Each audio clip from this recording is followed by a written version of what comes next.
So, welcome to Cyber Shujaa mentorship session. This is the third cohort this year. And this is the first mentorship for this particular cohort.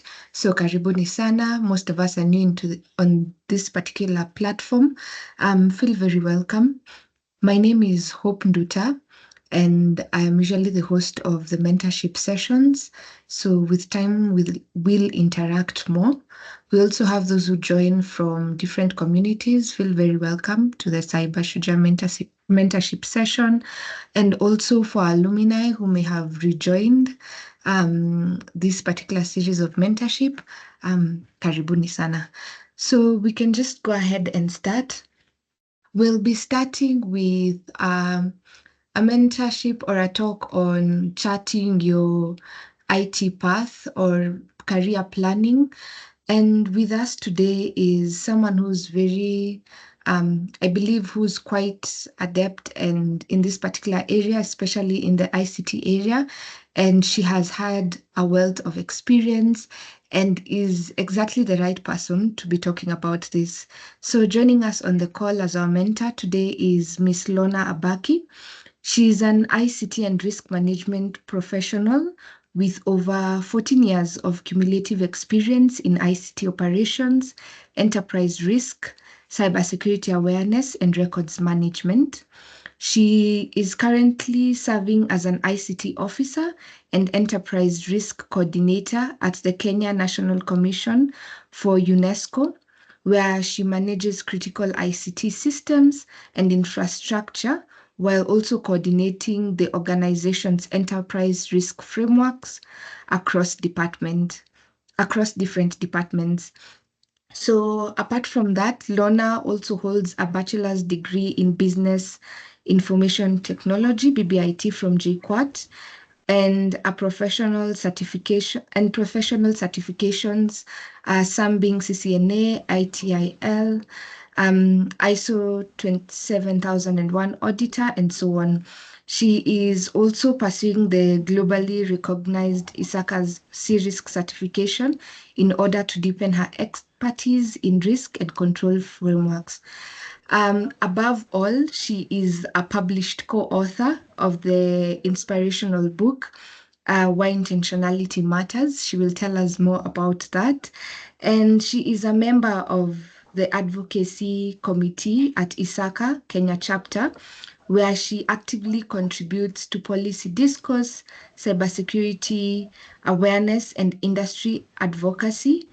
And believe it or not, she is known for her ability to integrate technical expertise with strategic vision.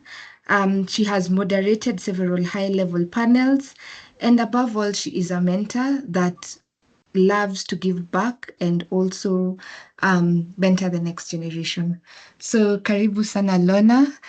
She'll tell us more about herself and take us through the topic. Thank you. Thank you. Thank you so much, Nduta. Good evening, ladies and gentlemen. By a show of hands, how many are here or you're still commuting? Yeah, thank you, Morgan West. I can see. Thank you so much for those reactions. Now I can see the reactions are working. Good, good, good, good. So I want you to be, this session, I want it to be as interactive as possible. It's not just me talking, but I want us to be immersed and also interact and get to learn from each other. It's not just listening to me. And it's a pleasure to be here. I'm quite honored. Thank you so much for the Cyber Shujaa for extending this invitation. And I'm sure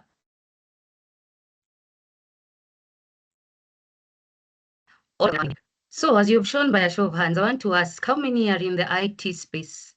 Because I might assume that everyone is in IT space, but some want to delve into the IT space. So how many are in the IT space? I can see 7, 8, 12, 14. I can see the numbers growing. Nice, 25. I think that's a good number. How many want to now venture into the IT space now? By a show of hands. Yeah, interesting. 14. Okay, 15 people. Great. Great. Thank you. Thank you so much. Thank you for that interaction. So if I might ask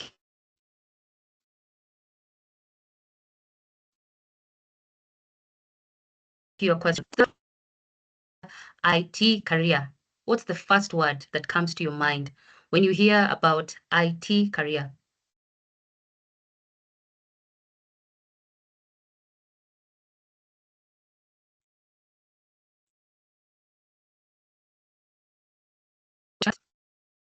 I can't see any. Maybe I can just help you pick. Ahmed, go ahead. Data centers. Yeah, please. Okay, Data thank you. centers. Thank you. Who's that speaking? Ahmed. Ahmed. Thank you, Ahmed. Who else? Crispin. What's the first thing? Communication of computers and networks. Your name? Crispin. Crispin. Thank you, Crispin. Masira. I think it is cloud. Okay. Thank you. You've heard of cloud, data centers, some have said networks. It is so many things that come to your mind, okay? Let me just share my slide.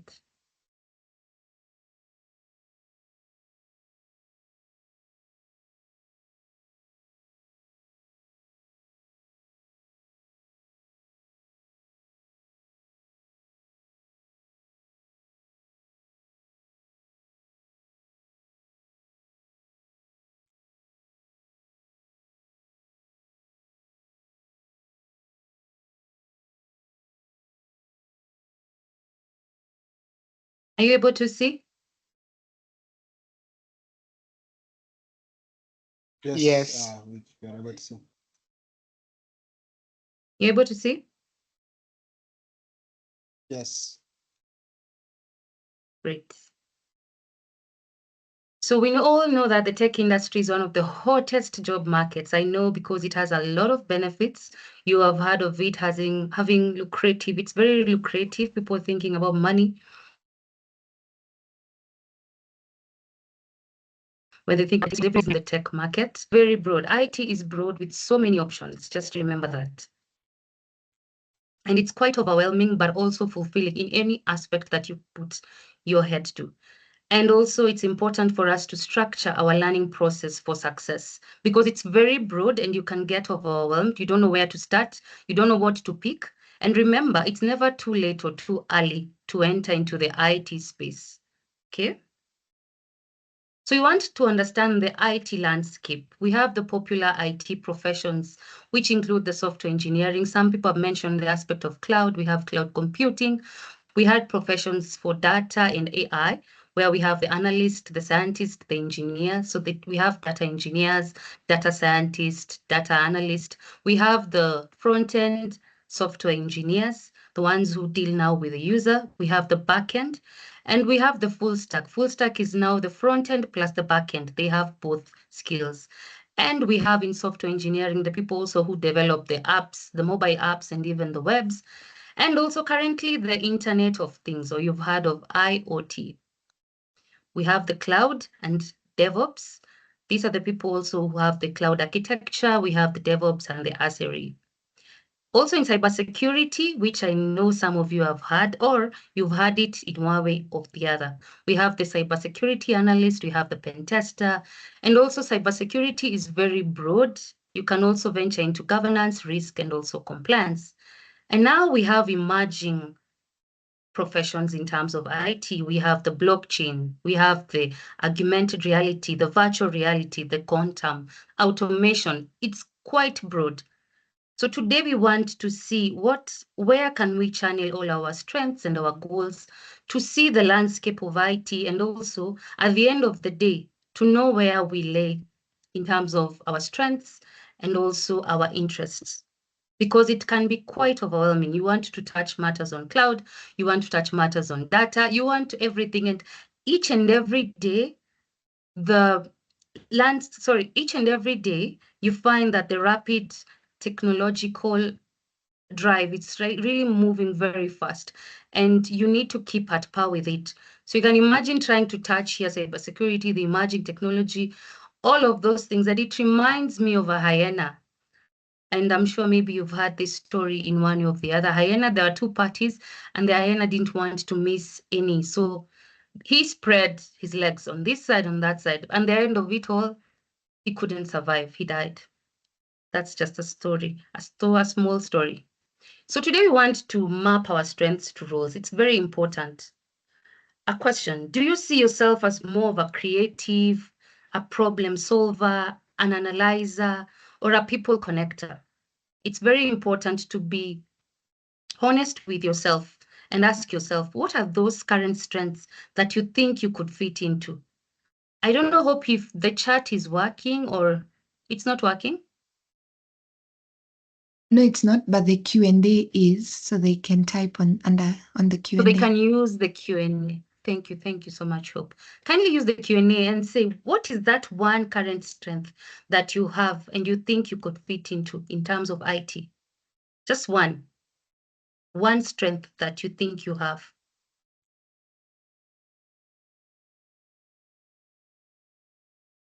And maybe Hope you can read for me if any has chatted. We can just get one or two people. That one strength that you think could fit into IT, that one strength. People have been telling you, maybe you're very analytical, you're quite creative, you like problem solving, you're detail oriented, you love working in teams, things like that. Okay, Any strength? So we have Isaac Tobiko says creativity. And we have someone else and anonymous saying problem solving. Great. Thank you. Thank you, Hope, for that. So as you can see, you can be able to map your strengths to different roles. And sometimes you find that maybe you're creative and also analytical, and at the same time, you're also detail-oriented. But this is the best place to start in terms of mapping your strengths to different roles in IT. As I've said, IT is very broad, and we have seen just a few landscape in terms of the professions, but they're very wide. Even in networking, you move into risk. There's so many. It's very broad, and you have a place in it. Just remember that. So people are creative because they work with users, the front end, the user experience. Maybe, for example, you've opened a mobile app. That experience that you get, it needs creativity. And you find some people are very analytical, and they would really merge well into data science because you really need to be very analytical. And some people are very detail-oriented, and they can move into QA engineering. And those who are problem solvers, they can move into cybersecurity, maybe incident response, all that, both the backend and it's even also front-facing. And those who love collaboration, they love working in teams. You can also venture into product management.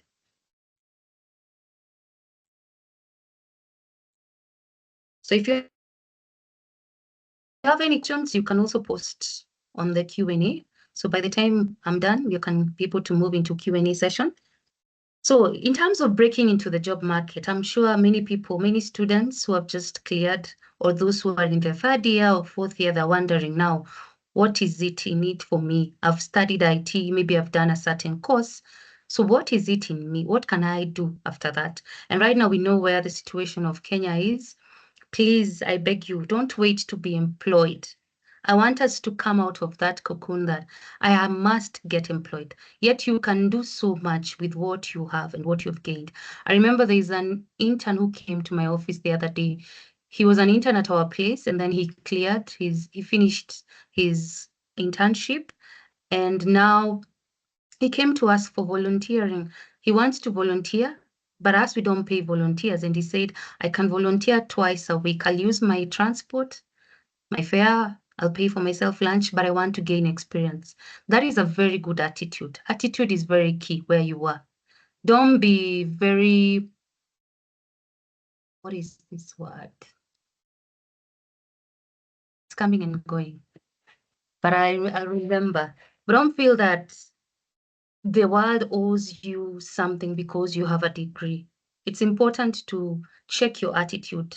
Attitude is very, very key. So those are some of the building foundation. You need to build foundations.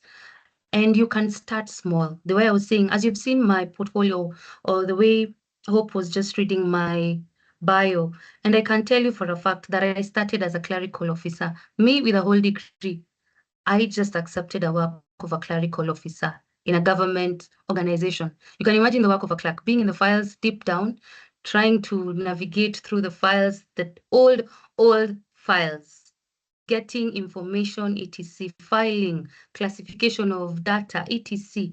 I never knew that all that will culminate later in life and really help me. Kindly start small. I can tell you, it was not easy. At first, I used to mom, I'm telling myself, oh my goodness, where have I brought myself into?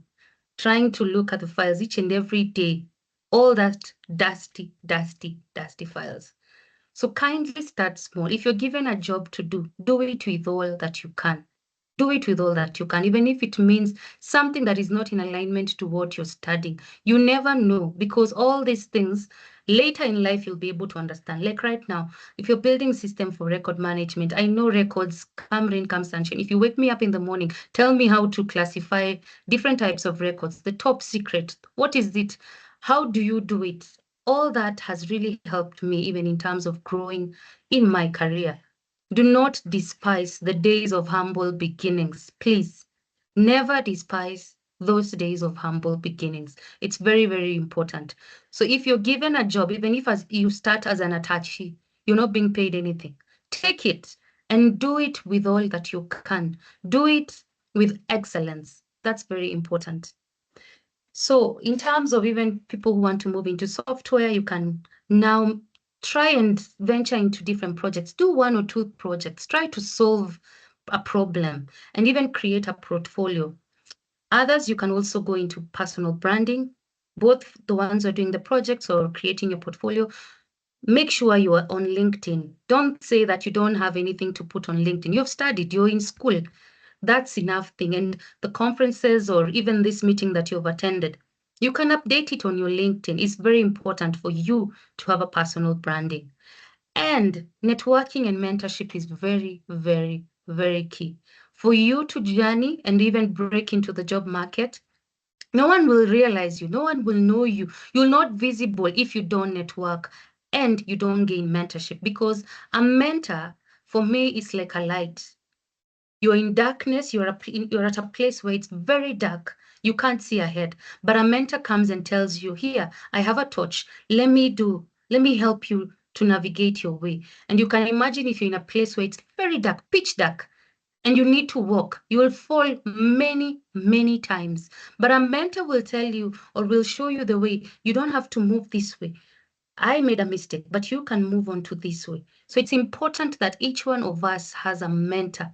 Mentorship is key. Oh, I wish I would have been told this earlier, way, way, way earlier. But it's never too late to get a mentor right now. It's important that you have a mentor. You can have various mentors. For me, I call mentorship as a buffet. Can you imagine you've gone to a grand hotel and there's an array of food that is served before you, and you're told, now here's a plate, now serve yourself. We have the starters, we have the main course, we have dessert, we have the fruits, the cake, all those things. So you have to check on the menu, what do I need? For example, in terms of communication, I think I need this person. She's very good at communication. Let me pick. Now that's the rice. I go there and say, I think this guy is very good in terms of technical things. I think he's very good in terms of software. I pick the protein, or it's a meat or anything of the sort.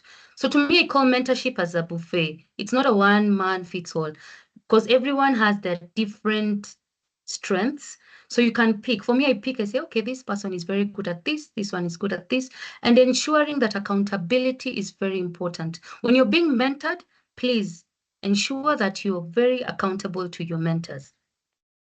Then internships or freelance, what I've mentioned, take attachment, take internships. Even if you're not being paid, you're gaining experience. Do not, and I emphasize, do not despise the days of humble beginning. And right now, since even you're in school, you can still start interview preparation depending on what jobs that you're trying to apply for. And those who are outside the school, you can start doing interview preparation. This is now trying to break into the job market. And a mentor would really help you. They will help you in terms of focusing and seeing what is ahead of you. Then, as you can see, we have specialization and career growth ladder. This is just a sample. Many people start from the junior. For example, if you go into software engineering, like a junior developer, then mid-level, then senior, you go to the lead and manager, director, and even the chief technical officer. So right now, it's important to start trying to specialize. Once you have mapped your interests and your strengths together slowly, and you're trying to do other things like starting humbly, picking anything that you can pick, slowly you realize that your interest is moving. For me, I started with networking. I loved networking. I loved climbing the ladders and just fixing the cables, all that. It was a hard work, but I really enjoyed when I saw that, wow, internet is finally working and I'm able to test with a tester and seeing, wow, I've made it like maybe 10 meters from one office to another. Because where I entered, it was quite a mess. You can imagine going to an organization and it was very messful in terms of their network and all that. And trying to solve those issues, it really excited me and made me even learn now the CCNA. I went and did my certification on networking and I really enjoyed it. But later I told myself, will I still really need this? I think my interest is not really there anymore.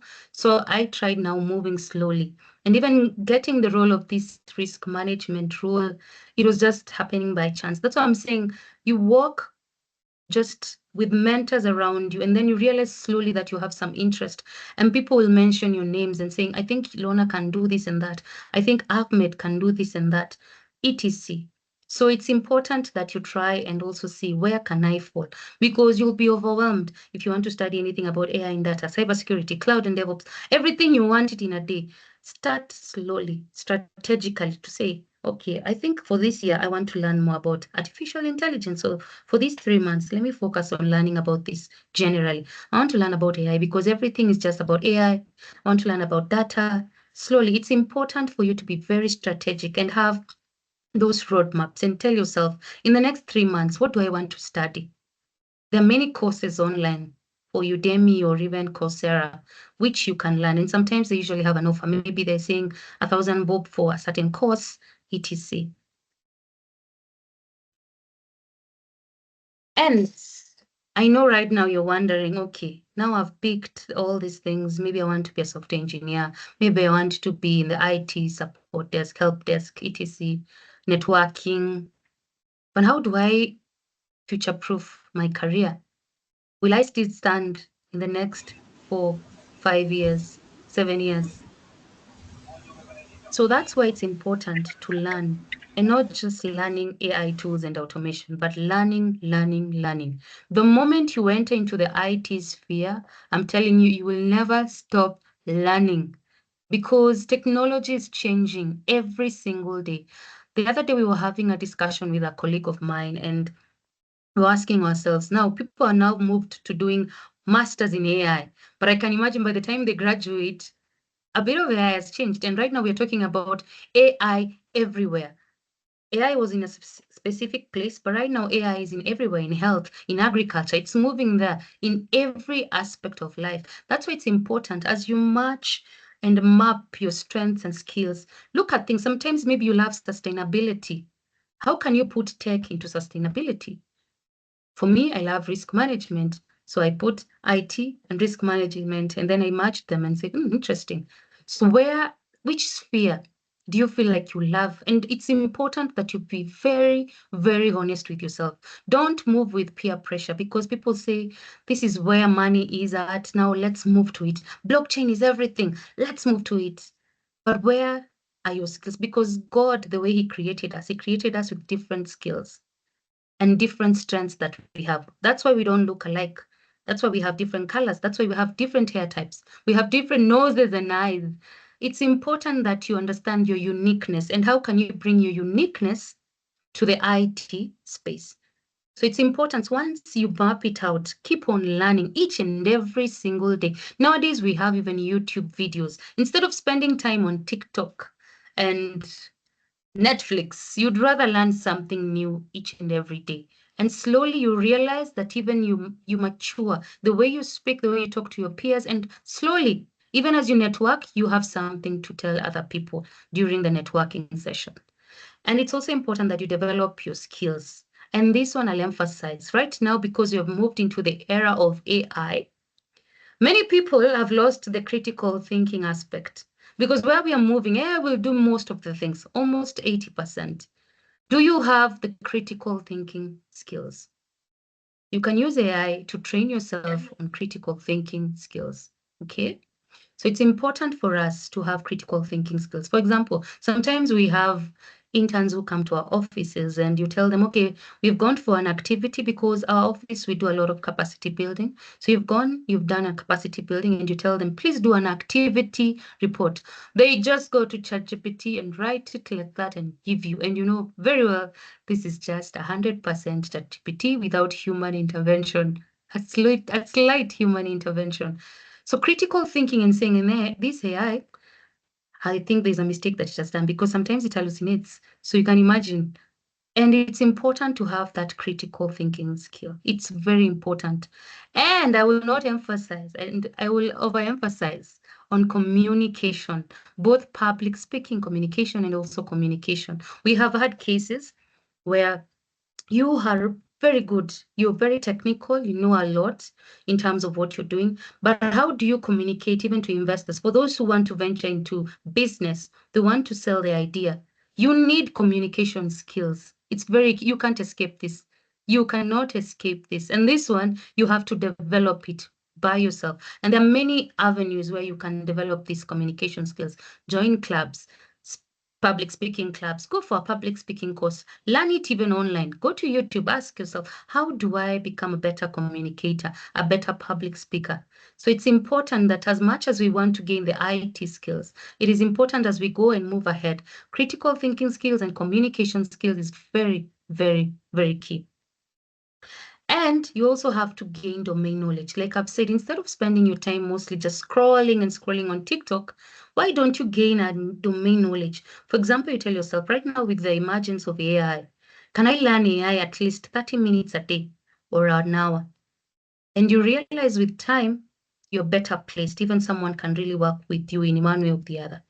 And continuous learning is important. Practice, practice, practice. It's like the first day that you write a code and you try execute it and you get an error. But the more you practice, you become a better coder or a better developer.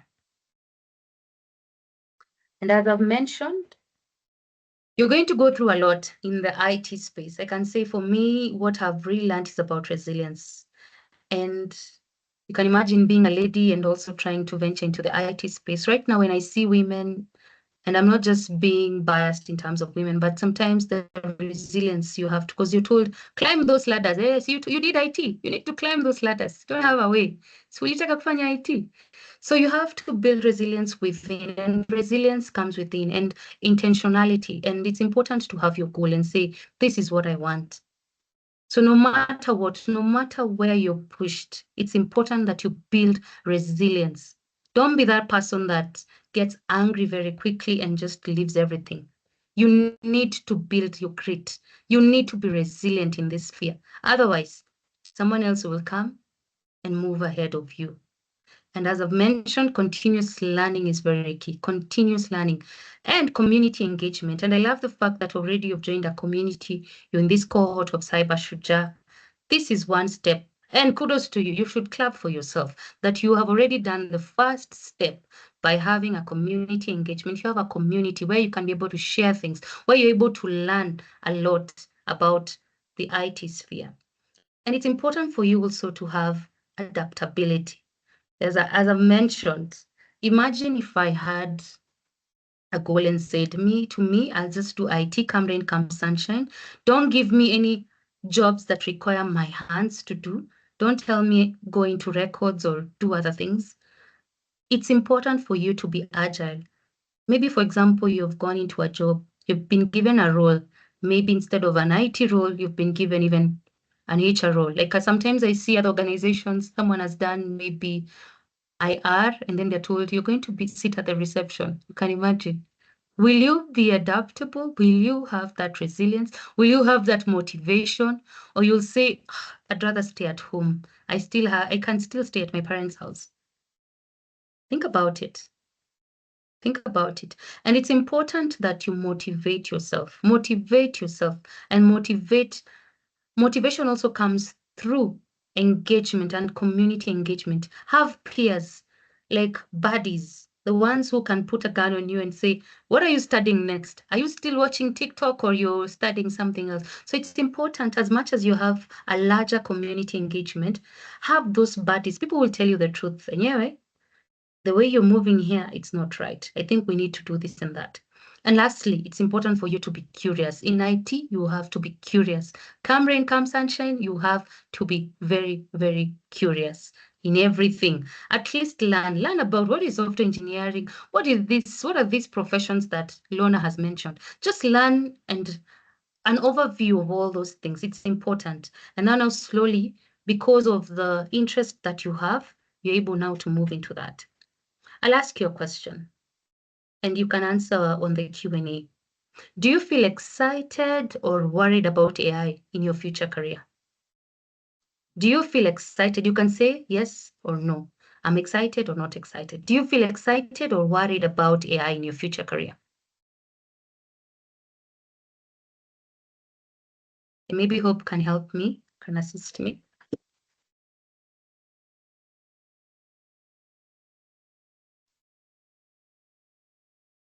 Let's see the comments on Q&A.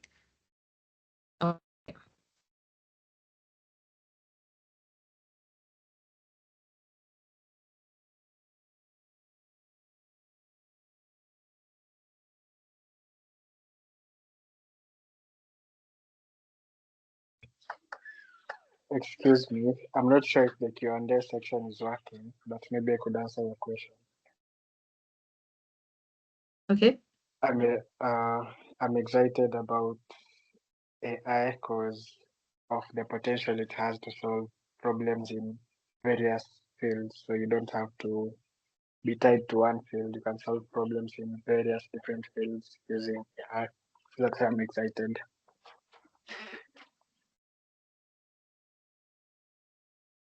Great chat. Your name, please? I also don't Yes. have access to the chat, but I would also like to add to that. Being in the security field, I think I'm really okay. Not I think, but yes, I am excited about it because it's even helping even in terms of discovery of threats and all that. So I'm excited about AI because we are able to automate a lot that it also makes us be proactive in terms of threat hunting. So yeah, I'm excited. Amazing, amazing, Jane. I have a Jean, few more Mutier. May comments. Okay. Go ahead, Titus. Then I can read from Crispin, go ahead. Okay, I can say it's both for me because let's say about our creativity. AI mostly is impending on our generation creativity. We are not thinking outside the box. We go to AI to help us solve a solution, while at the same time, it's giving us resources on what to do and how to go through at it. Yeah. Okay. Thank you. Thank you for that. Yes, Titus, and then I can read from the Q&A. Okay, so first thing, I find that I'm excited about AI because when somebody is doing research, it's able to compile from different sources and it's able to summarize it in a digestible manner. So in doing so, you find that it's easier for someone who isn't that experienced in a specific field, and through use of AI, they're able to let's say, gaining extra knowledge from that.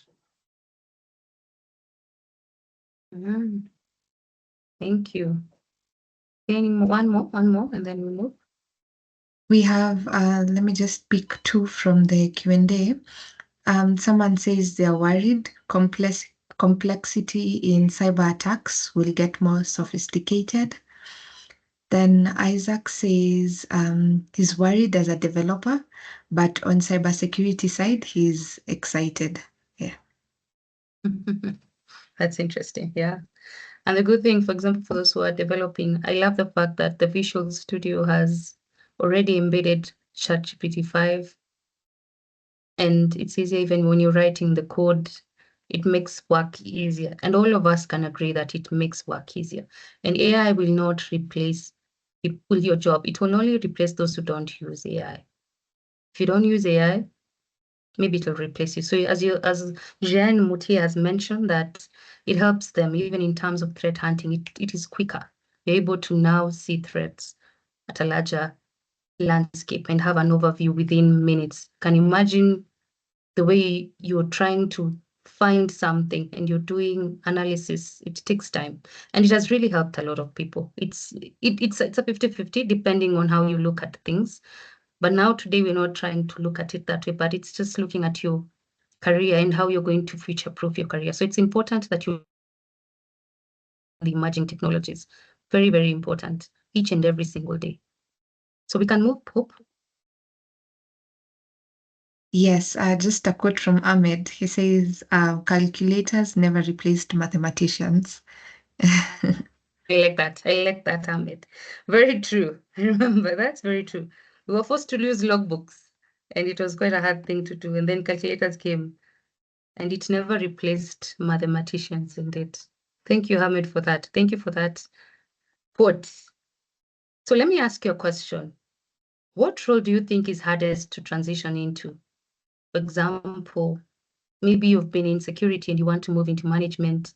Maybe you've been into networking and you want to move into cybersecurity. And under the Q&A, I just want two questions, two answers. What role do you think is hardest to transition to? Some people have raised their hand. I don't know if I pick the people who have raised their hands or we go to the chat, please. Let's give those who've raised their hands a chance. Ashinafi, Okay. and then Matthew. Okay, thank you. Am I audible? Yes. Okay, thank you. I think cybersecurity is the hardest department to move from others, especially cybersecurity abroad, especially penetration testing or ethical hacking Sorry, I becomes can't hear you harder. clearly. We are losing you. Hello? Hello. Hello, am I audible?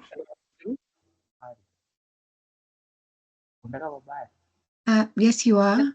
Lorna, can you hear him? Yes, I can hear you now. Okay. Hello, can you hear me?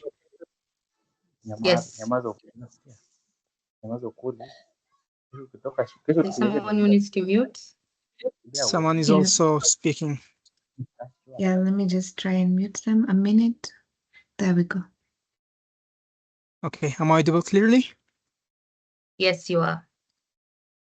Okay, so I'm talking about cybersecurity, especially even if cybersecurity is abroad, to be specific on especially penetration testing and ethical hacking becomes harder to move to this career because in ethical hacking, it needs a broader knowledge about different departments, right?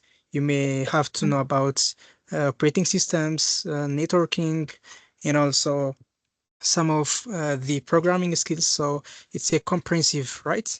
You may touch software engineering. It's networking is another department, and then also you may also work on the cloud penetration testing. So you have to know about cloud computing if you want to penetrate pen test on the networking. So you have to know about the network. So especially the ethical hacking or red team penetration testing, it needs a comprehensive and detailed knowledge about different departments. So I think this one is the hardest.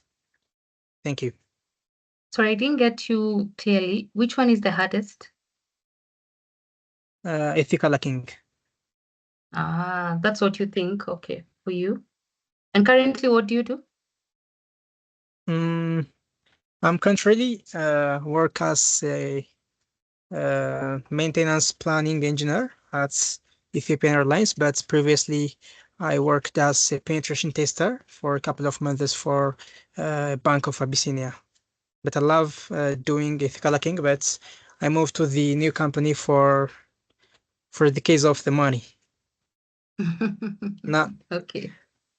Yeah, but I really excited about ethical hacking, so that's why I'm here today. Ah, I get you. I get you. It's never too late. The experience that you're going to gain from there now, it even makes you understand even the business operations even better. And you can still do practices and simulations for the cyber attacks to find weaknesses, etc. So you can still continue building your skills in terms of ethical hacker or the pen test, and continue using those tools that are currently they're the ones that you've been using, and simulations, etc. Slowly as you build that, and now looking in the job market, you can be able to navigate. It's never late. You can always change. And I remember there's a lady who was 55 years. She was in the HR, and the son taught her how to be a web developer. And right now, currently, she's a web developer at 55 years of age. So it's never a straight path. IT is never a straight path. You realize that sometimes you have focused on this, but you tend to navigate in one way or the other. Thank you for your answer. Next. Matthew had his hand up. Matthew, are you still on the call?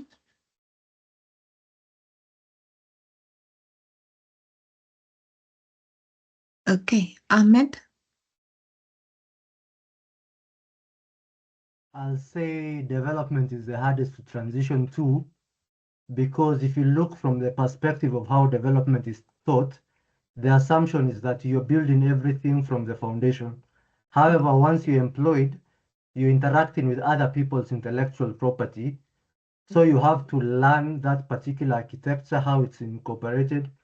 You might work with a company like SailPoint in identity governance, move to another company and interact with a completely different platform. But if you compare the rest, for example, networking, cybersecurity, the foundation upon which you're taught still translates to the work environment. So a concept like zero trust will always remain constant, irrespective of the career path you take within cybersecurity. I agree 100%. It can be a challenge. And even for developers, sometimes you have been given a role, you're going to develop, but you realize that maybe even an organization, they really put all their might in terms of vendors, and the vendors are the ones who bring in the systems and all that. So you find yourself, you're just redundant slowly. It's a bit of a challenge there. I agree 100%.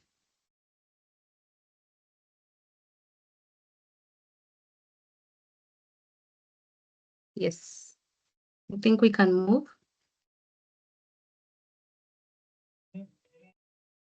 Yes, we can. Okay.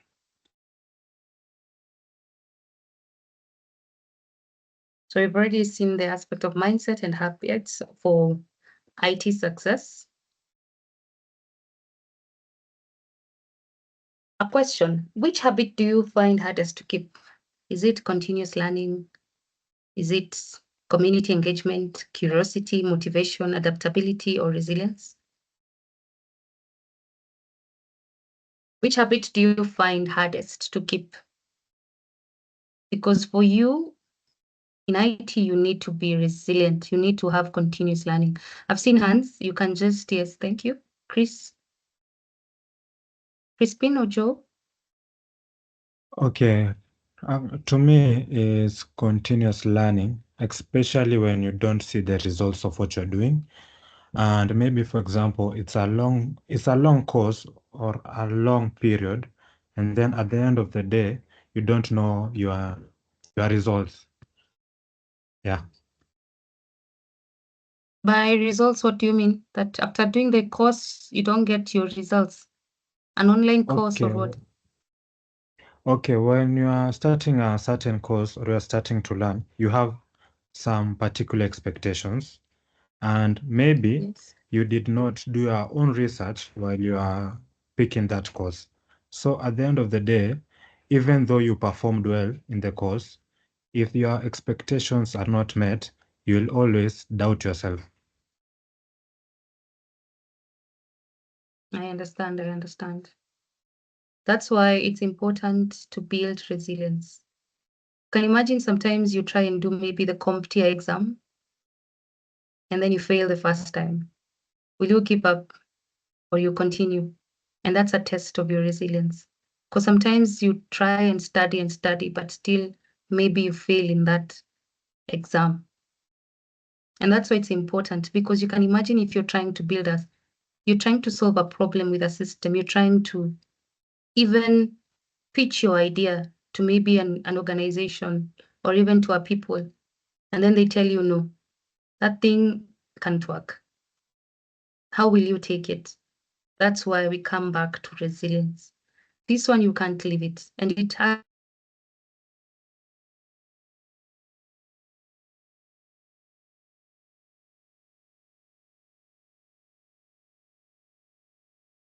Hello, Lorna. We've lost it's you for a minute important there. that you build resilience. Sorry? Sorry? I'm not sure if it's just on my end. I lost you for a minute there. But it's okay, you're back. Or it's everyone, or it's you. Hopefully. I hope it's you. Everyone. Okay, no problem. Next, Isaac Kimani Mburu. Thank you. Can everyone hear me? Yes, we can hear you. I think the hardest for me is community engagement, and also because I do study a lot, like a lot, but finding people to work with or even mentor, I think is the hardest problem I'm experiencing. Yeah. Thank you, Isaac. First of all, you should clap for yourself. Already you're engaged here by Cyber Shuja. That's the first step that you've taken. So clap for yourself. You're on the right path. Slowly you'll navigate, slowly but surely. The last one, then we move on. Matthew, Kapiu, and then Ahmed. Then we continue.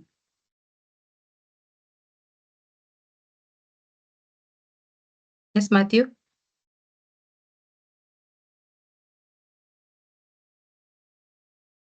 Ahmed? I'll say continuous learning because of a reward loop. Once you're employed, you're already validated by a salary. So there is less motivation to continue learning once you've already gotten that job. And if you also look at the cultural approach to learning, a comparison was done between Western countries and Africa. The average age of people who have PhD is 33 years in more developed nations. However, in Kenya, it's 60 and above. The reason being that in Kenya, our motivation is still to continue being employed way past our retirement age. So you have an entire workforce that is not adequately educated throughout its working lifetime compared to a younger workforce that's better educated. So for you, the challenge is continuous learning because you've already gotten the job that you want, right? During the time you're employed, that's when there is a bit of academic menopause where you just stagnate because you're getting paid. It's only once you've been deemed redundant that you're motivated to try something.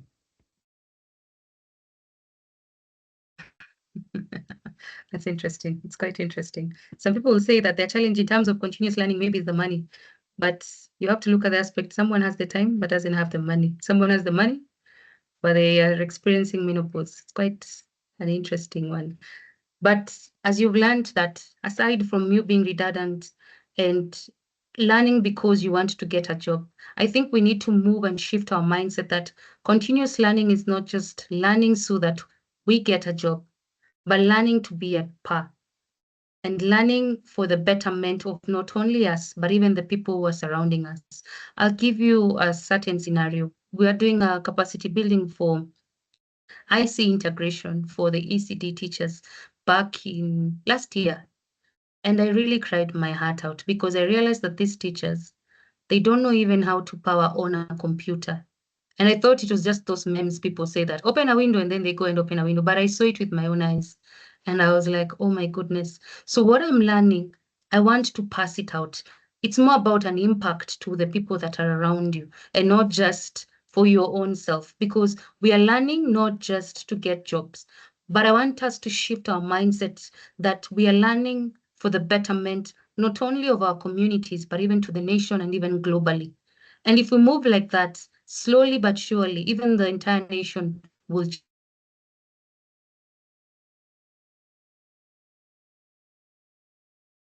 change. But we need to shift our minds. We need to bring solutions. That's why, for example, if you're a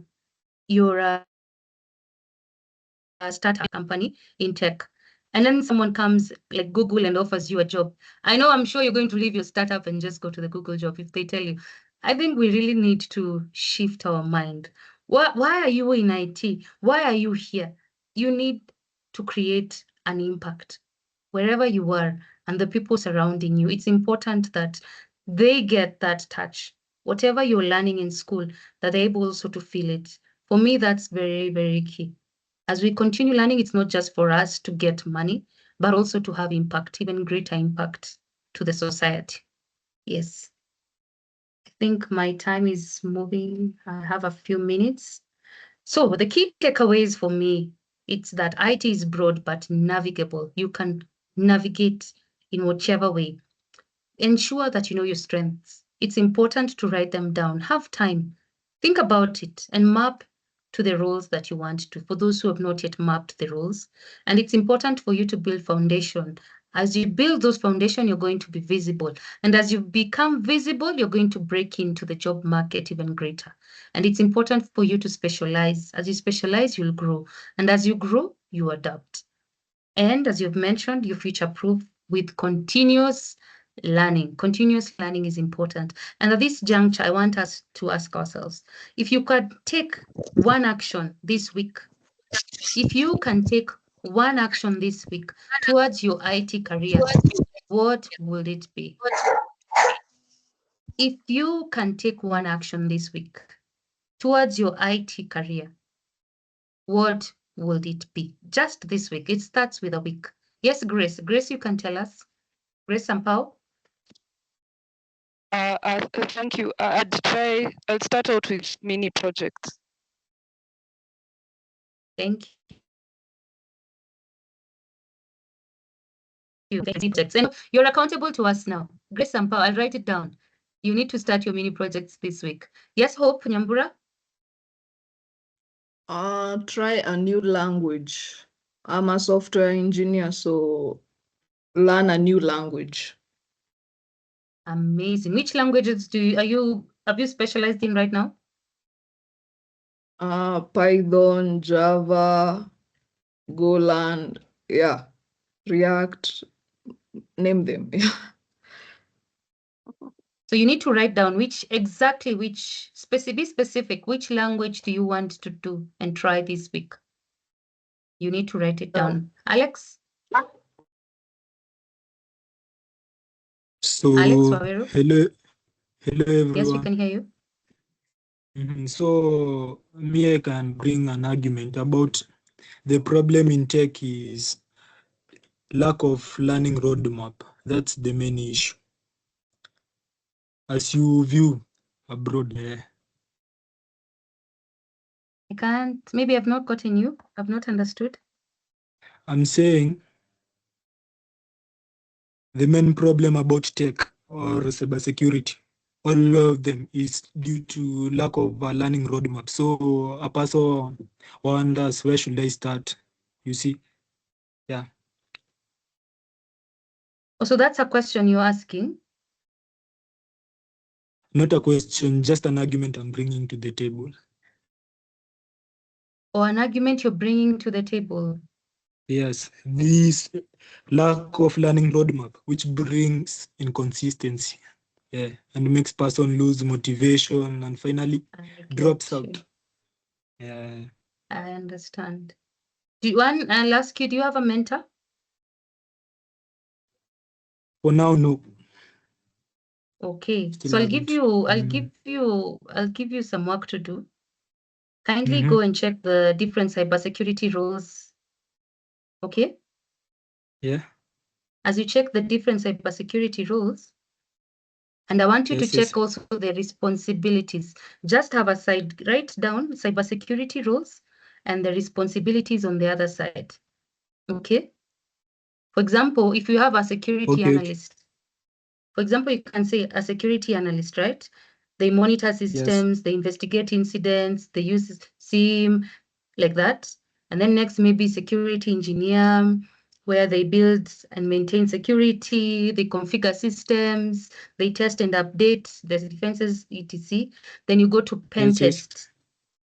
Simulate cyber attacks to find weaknesses, nini. So once you have that, first of all, on that side, and then the responsibilities, already you know where you want to be. There, at least you'll have a glimpse. Then from there, for example, if you want to be an incident responder, okay, who acts quickly when a breach occurs, etc. They eradicate any breach. Then you see now the roadmap of an incident responder. These are the blue teamers, right? So you check. Yes. For me, if I start as an incident responder, maybe I get a role. So check and check and check and see that roadmap. And look, right now, since you have AI, you can say, for an incident responder, how many years will it take in terms of their growth? So you're able to see that roadmap. Print it, paste it where you want to. So you can be able to see yourself, where do you lay? I hope that will help you remove the bushes where you feel like, where do I go? It's important to know all the roles in cybersecurity, map them down and say, I think I can fall into more of a forensic analyst or maybe an incident responder, things like that. It starts with that. You need to know all the cybersecurity roles, all of them, before you start with just say you're a red team or a blue team. Okay. Yes.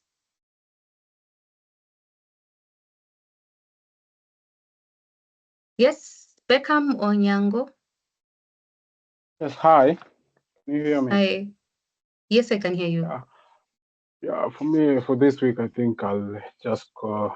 I was thinking about doing another certification from AWS because previously I did like a solution architect. So I was thinking of doing the professional level. Amazing. Yeah.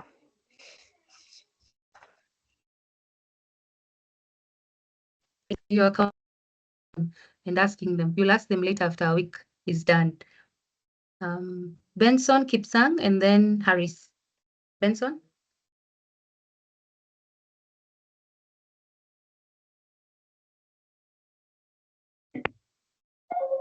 According to me, not here. Harris? According to me, on the desire that I want to have for the tech, when I'm coming to a new tech, I'll decide to have the current affair and the current attacks. That is how it is happening, because each and every attack, you need to learn from what it has passed. If I can learn from what is in the previous, I will be able to solve what is to be coming upon. That's according to me. I don't know if it's on my end or Benson. I don't know if it's on my end, but you're breaking, or is it me or Hope? Are you able to hear Benson clearly? Yes, I am. He had some background noise, but I think it's good now. Benson, go ahead just again. So according to me, if I venture into the new technology and what I want to focus, especially for what I'm currently studying upon is about cybersecurity and forensic, is focusing on how to investigate the new tech on attacks that is currently happening. For at least at this moment of time, if an attack is it has occurred, it is very hard to identify and investigate how it happened and how it's going to be solved, because it takes a lot of time. So having that knowledge of solving it is what I desire to have in the current technology. So that's what you're going to now venture into this coming week.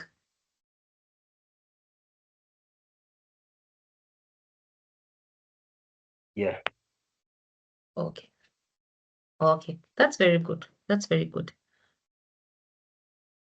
So we have Harris and then Wambua, the last. Okay. Hello, am I audible? Hope you'll tell me about time. Yes, we can add just 10 minutes for the questions. Okay, okay. Yeah, sure. Yes, Harris, go ahead. Am I audible? Yes, you are. Yes, you are. Okay, for me, I think a call of action maybe build your learning roadmap. Like for now, I'm doing AWS and Python. Most of the time for me, okay, I'm jobless. So I'm trying to look for job. Most of the time I look at a job description and maybe take something from there. So for now, at least I'm doing AWS and Python. Amazing, amazing, Iris. Good stuff. Yes, Wambua?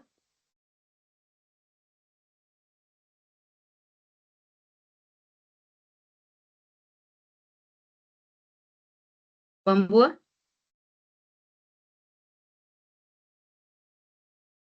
Okay. I think at this juncture, I'll ask for how many questions can we take, Hope? Let's give the first 4. Sorry? 4? 4? Okay. Yes. That's fine. So we already have hands coming up. Let me just assist you here. We have Hope. Go ahead, Hope Nyambura. So thank you. My question is, you've talked about employment and freelancing. As tumeona hadi wengine wakisema, the last person who has spoken amesema he's doing something but is unemployed. So which is the best way to go on or go forward? Is it freelancing ama getting employed? Because that's a tricky place, because sometimes unaenda, you're told even there are no opportunities. So yeah, help us with that. Hope, should I take questions, all of them, or I answer as per question? Your preference. Okay, I can answer very quickly in terms of getting employed or freelancing. As you're looking for a job, what I was saying that as you build the foundation, and maybe for you, you want to get employed. Also, you have to be honest with yourself. Some people, they hate the 8 to 5. And currently, the good thing with the landscape, you don't just have to work here in Kenya. You can work remotely. We have hybrid options, remote options, all those things, and even 8 to 5 options. So you should be very honest with yourself and ask yourself, okay, what do I really need? Because there are many opportunities. Don't just peg the opportunities only to Kenya, but even broadly, look at a wider scope. Where can you land? So as you do that, and also freelancing is there, you can still do both. As you do remote, and you're trying to also sharpen your skills in terms of now the job market, be it in Kenya or any other country. So I would prefer that as you're looking for a job, you do freelancing as you're still looking for a job, because there's no need of just staying at home and waiting for a job. That one, no. Yet you have skills that you can use and bring solutions in one way or the other. There's an attachee that we have. He's not an intern, he's a 3rd-year student. He developed a system and he came for attachment. He cleared his attachment. Then you're not being paid for attachment, you can imagine. And then this system that he developed for the school is now being used by other students and he's getting money from it while still in school. So I want us to open our mind and think beyond what we normally think. So it's important that you see and be honest with yourself. What can I be doing as I wait for that job or something of the sort? And maybe realize that even the job is not for you. You realize that maybe having a startup is even a better thing than being employed. You'll realize so many things. I hope I've answered you. Yes, thank you. Okay. Okay, Abere, sorry.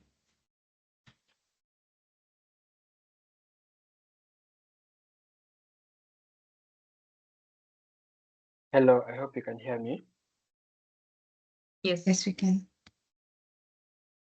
There is this saying that goes, Jack of all trades, master of none is better. Okay, I don't know how the rest of it goes like, but I'd like to hear your opinion on being a jack of all trades in the IT space. So I think the saying is a jack of all trades is a master of none, but oftentimes better than a master of one. Okay. So I love this analogy of bottle. Thank God I have a bottle here. So this is a bottle. As it starts narrow. The bottle is very narrow, right? But as it continues, this is not the best bottle, but most bottles, let me just check one here. Yes, we can see here this. Hope you can see. You see, it starts narrow. Can everyone see?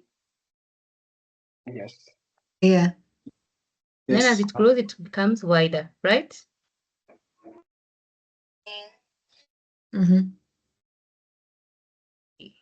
I hope I'm audible. I hope I'm clear. Yes. Right? Yes. Okay.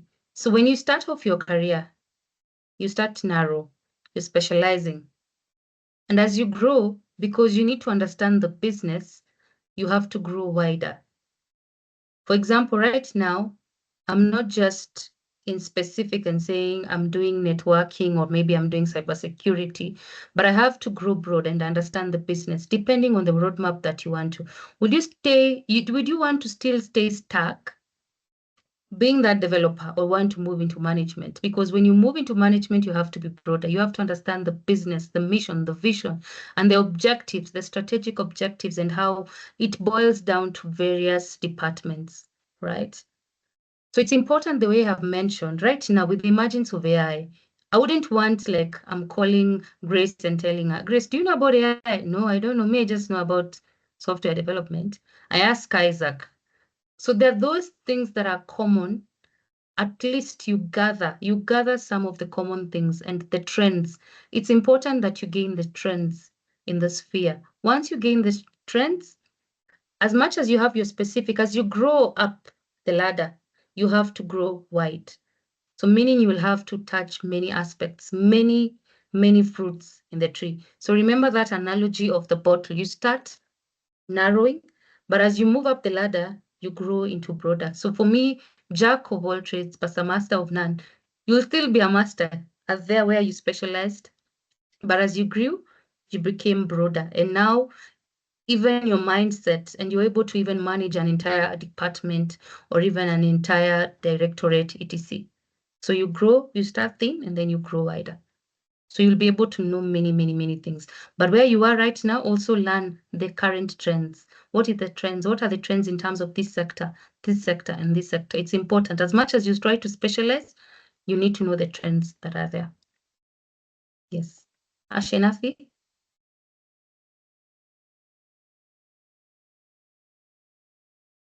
Hello? Yes. Am I audible?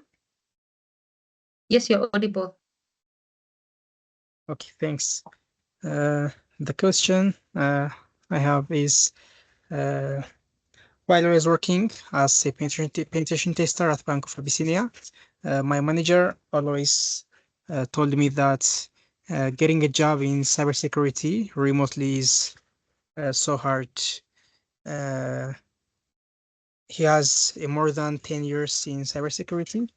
I don't know whether he gets an offer, but he told me that getting cybersecurity job is so difficult. It's not easy as other departments like software, because mostly companies don't believe to give their internal systems, which means when you do penetration testing or ethical hacking, you get access to the internal systems of the company, right? So for the confidentiality and other security reasons, most of the time the companies don't hire jobs in cybersecurity. So is that a correct, or what's your advice in this? Okay, it's a bit tricky. It's a bit 50-50 because you'll find some of the roles they require on-site. You need to be there on-site. But after COVID, they realized that some things or some roles, for example, a SOC analyst, you can be able to do it even remotely. You don't have to be there. And I've seen there's a group that we are in as the Chief Information Security Officers. In the India, they do remote 100% for the cyber security guys. Most of them, like 90%, they work remotely and they can pick people from various regions. So that's what I've seen. It has been working for him, maybe with that experience of 10 years and all that. I don't know. But it depends also on the organization and the company and the sensitivity of also the information that they may hold. So maybe they require someone to be on site. But it's not like a one-man fits all, that all organizations, they can't have people for cybersecurity outside working remotely. But I've seen like SOC analysts in different regions, like I've seen India, they are requesting for people to work remotely, and they don't just need Indians, but even other people from other countries. Yeah. Yeah, I got you. I know SOC analysts, different SOC analysts working as remotely, but those are blue teams. Mostly they are incident responses, incident responders. But when it comes to the red team or the ethical hacking, you will know the vulnerabilities, or you may bypass their system, right? So that's why offensive security jobs is not uh, easily available for remote works. That's why he told me. Hello. Yes, I agree. I agree with you. And you realize when you look even at the job market, when you try searching for cybersecurity roles, and you find most of the times they want the mid to senior levels, which they're not in the red team most of the time. I agree with you. But it's not all. Some you'll find they're flexible. Yeah. Sorry? Okay, thank you for your information. I don't know if it's my network. He said, thank you for the information. Hello. Hello, Lorna. Can you hear us? Who is talking? Hope. Can you hear us? Yes, Hope. Okay. I was saying, Ashnaf was saying thank you for the information. Yeah, so maybe I can read one question from the Q&A. That's fine. Yes. Yeah, we have Sheila asking, throughout your journey, have you ever experienced imposter syndrome and how do you deal with it? Okay. Remind me who has asked the Sheila? Yes, Sheila. Okay. I forgot even to mention about imposter syndrome. And it's sometimes you get it because you can imagine that in the IT space, one is seen with their certification. So you can imagine someone who has various certification, over 10 certifications, and you're there. But what I have come to learn in my journey, yes, I have experienced imposter syndrome, but I have learned to come out of it. How? I realize that each and every one of us is unique in their different ways. And I cannot be Ahmed, I cannot be Ashnaf, I cannot be Hamis, I cannot be Grace, I cannot be Sheila. I can only be Lorna. And there's no other Lorna other than me, Lorna Abaki. There's no other Lorna Abaki except me. So who is Lorna? it starts with you. Who are you? And it's important to be honest with yourself and say, okay, Lorna is this and this. These are my strengths and these are my weaknesses. So I will leverage on my strengths to be able to build myself up.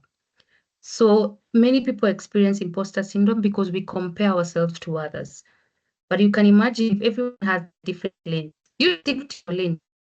Stick to your lane and watch the goal, because you're not competing with others. You're competing only with yourself, the former self. Like right now, I'm not the same Lorna who was there last year or last week. I am better. So if you look at yourself that way, that I am focusing on my goal and that is it. I'm not comparing myself, because comparison is the thief of joy. If you compare yourself to other people, it will steal your joy. You will be depressed. Aside from getting imposter syndrome, you will be depressed. And I mean highly depressed. We do not compare ourselves. We only motivate yourself. So when you see someone, let it motivate you, but not compare yourself to them, because each and everyone has their lanes. So stick to your lane. And that's what I urge you. Thank you. Thank you, Lorna. So let me take one last one and then we can give it back to you to bring the session to a close. So Emmanuel, go ahead. You hope. I have a question that is more specific to me. I did myself. I did .NET as a developer last year. So, but then shida ni mimi. I didn't network so well. So after then, I came to realize I could try to search for opportunities. I couldn't find. By then, I couldn't find. And I realized that most of systems in Kenya, many of them are built on PHP or Python. By then, my thinking then. So when the Cybersecurity came, of course, I applied. I did actually projects in C#, but then I couldn't find something tangible to do at that time. So after like two months of just sitting and thinking, I decided to pick on cybersecurity. So thanks for cybersecurity, by the way. So after then, I did my CV so well, and right now I can apply for opportunities like in development in C# and get some interviews. Some you don't get, but some I get.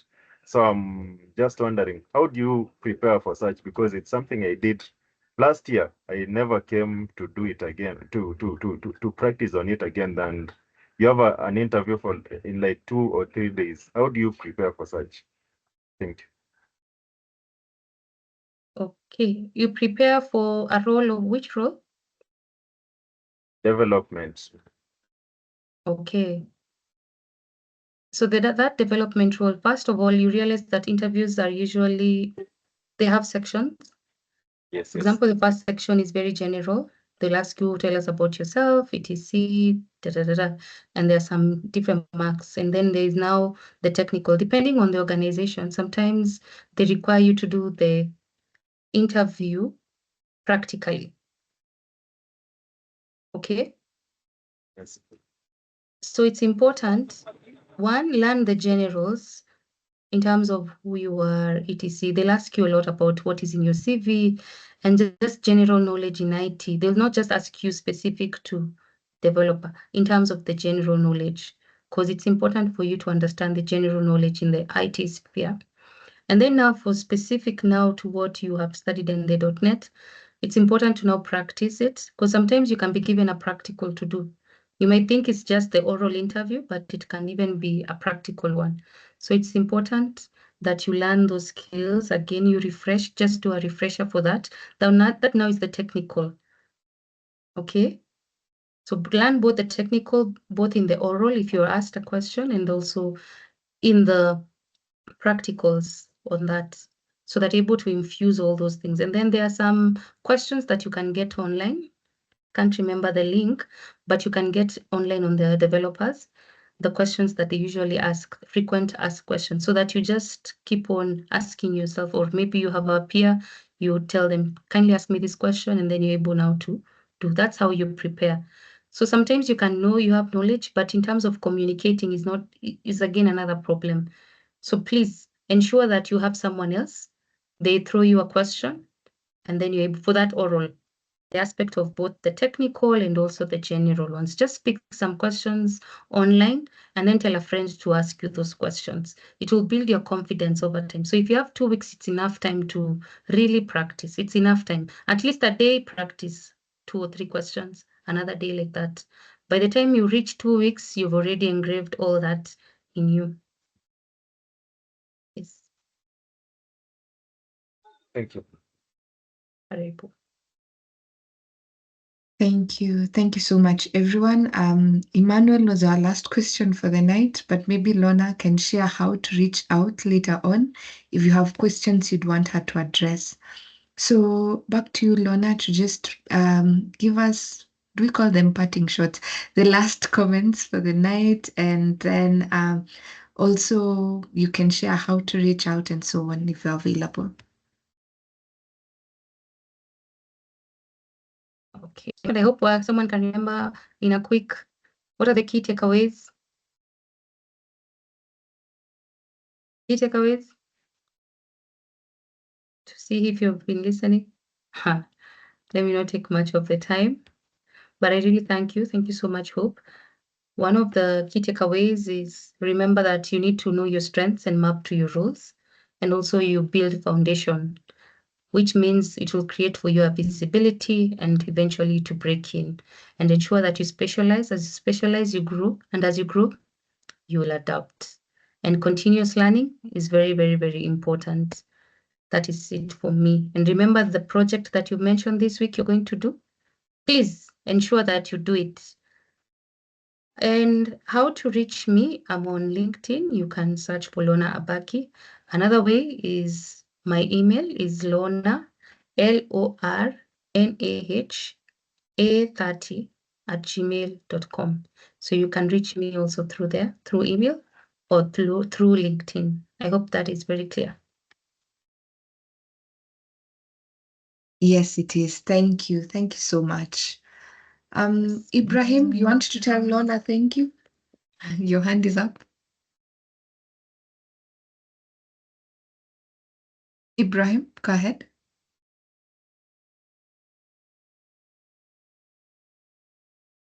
Sawa sawa. So, Lorna, thank you so much for your time.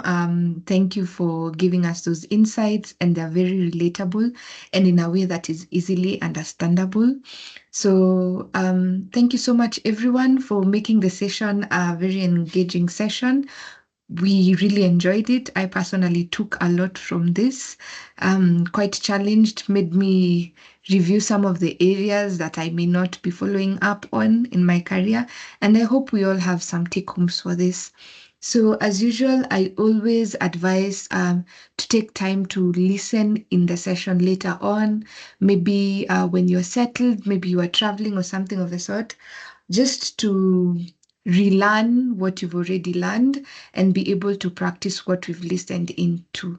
The session is, the recording of the session is available on the Cybersecurity YouTube channel.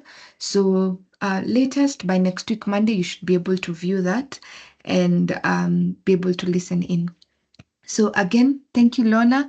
It has been a pleasure having you in this session, and we hope we can invite you again.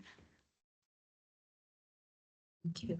Thank you so much, Hope. I really appreciate it. Asante sana. And thank you to everyone who have joined. I really appreciate your engagement and indulgence. Thank you so much. And good night. Good night. Kimberly wants to say good night. Yes, Kimberly. Good night. Good night. Blessed Good night. night.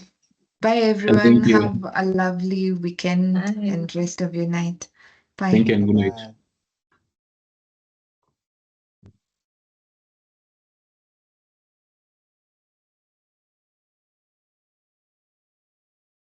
Yes, Ashinafi? Okay. It's the applause, Morgan applause. So I'll go ahead and end the meeting for everyone. Bye, guys.